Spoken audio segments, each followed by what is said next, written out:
I want to talk to you about some of the economic theories of discrimination today. This is a lecture that I think you're going to find very illuminating. We're going to look at some theories as to why people discriminate, and we'll even integrate some of the material from the real world.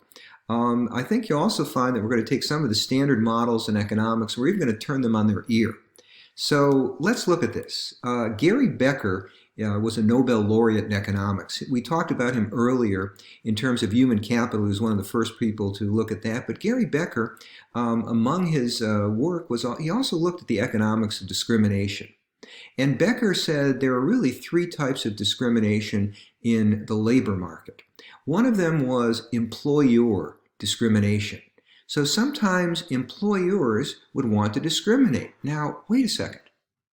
We go back to Econ 110 and we say the very simplest thing. Firms are in business to maximize profits. That's what they want to do, make the most money possible. Becker said, well, maybe it's more complicated than that. Maybe employers have a taste for discrimination. Maybe what they say is, look, we don't want to just make the most money. Our utility, in other words, our happiness, the goal of a firm is some combination of making money and also having a taste for discrimination. What does this mean? It means that a firm might say, we're going to forego profits. We are going to forego making extra money because we don't want to hire a certain gender, a certain race. Now, let me be very clear. I try not to bring my personal feelings into this course. But I will say that I'm trying to explain behavior here. This is not what I would advocate. Personally, I would find something like this abhorrent. So, this being the case, what Becker said is sometimes an employer, and Becker didn't advocate this, this was his explanation.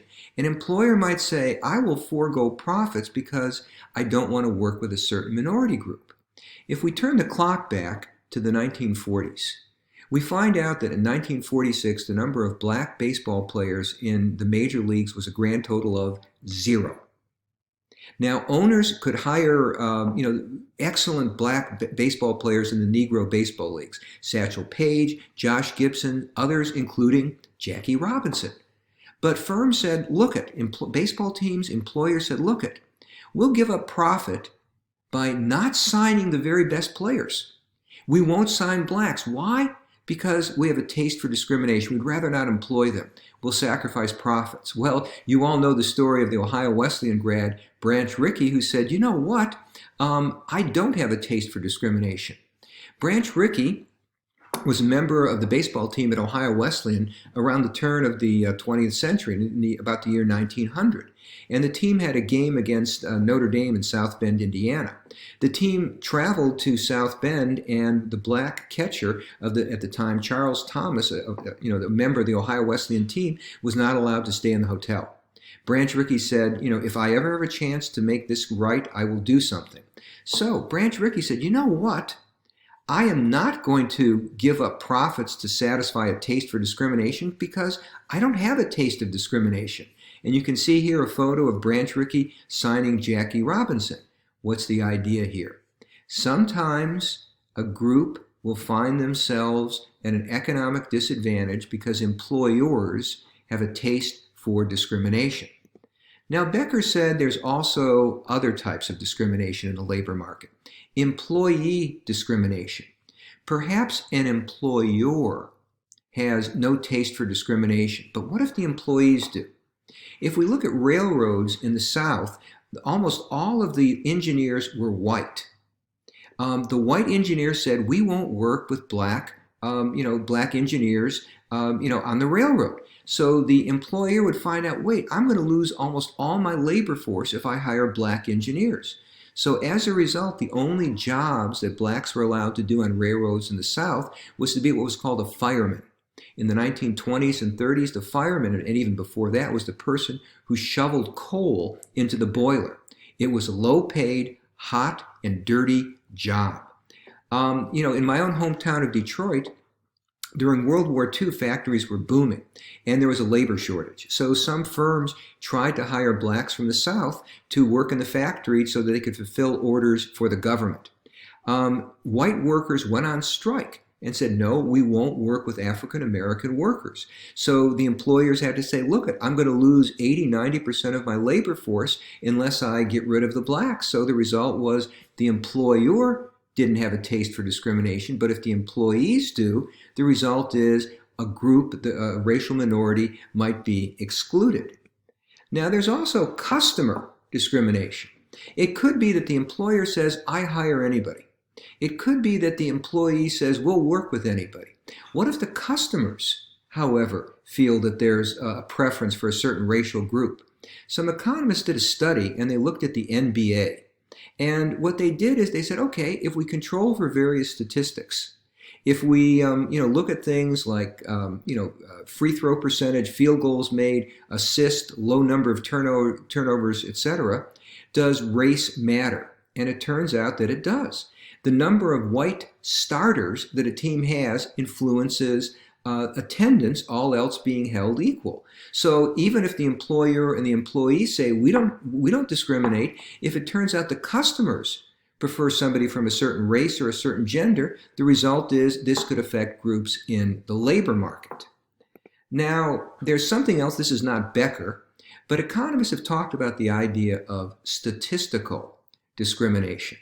What this means is an individual, a person, is judged not on the basis of their characteristics, not on their education, attitude, and skills, but in the average characteristics of the group to which they belong to.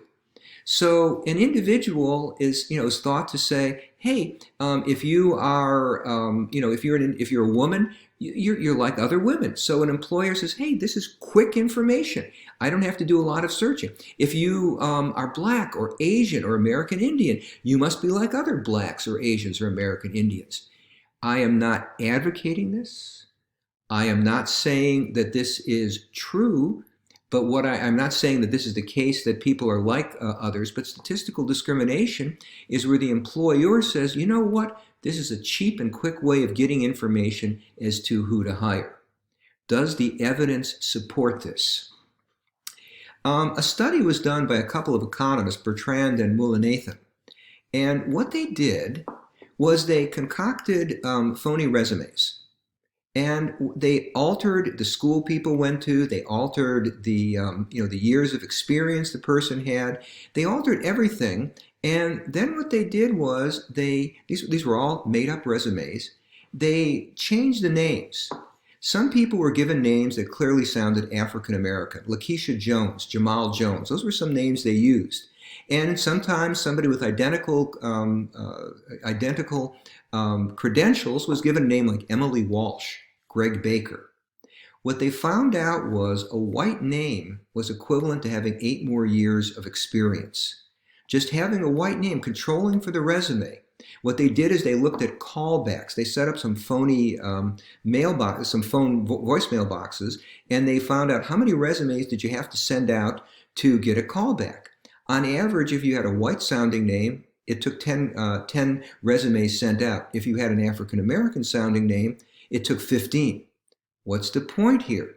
Employers don't know the race of the person. It's nowhere on the resume.